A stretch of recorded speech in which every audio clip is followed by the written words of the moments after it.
దేవుడు మర్చిపోయేవాడు కాదని.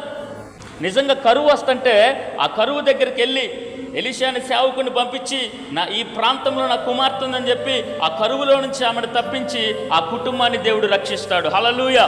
ఈరోజు నీ పరిస్థితి ఏదైనా సరే, నీ స్థితి ఏదైనా సరే, దేవుడికి నువ్వేదైతే ఏ పరిస్థితుల్లో అయితే నిలబడ్డావో, కష్ట సమయాల్లో, క్లిష్ట సమయాల్లో నా దేవుడు నీ కోసం, నీ కుటుంబం కోసం ఖచ్చితంగా నిలబడతాడు. హల్లెలూయా.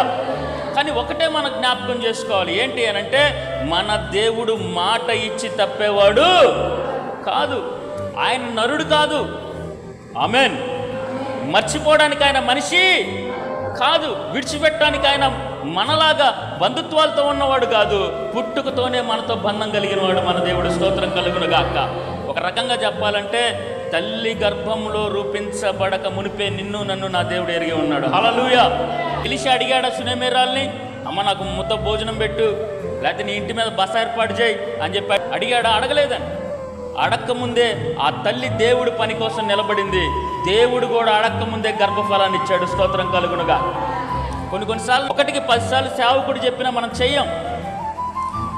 ఏలియా సేవకుడు అడిగాడు నోరు తెరిచి ఏమన్నా ఉందా అని. సేవకుడు అడిగితే ఇచ్చింది ఈమె. కానీ సునేమేరాలు మాత్రం సేవకుడు అడగక ముందే దేవుడి పని కోసం నిలబడింది. హల్లెలూయా. చెప్పండి, దేవుడు మనసు ఎరిగింది. స్తోత్రం కలుగునుగాక.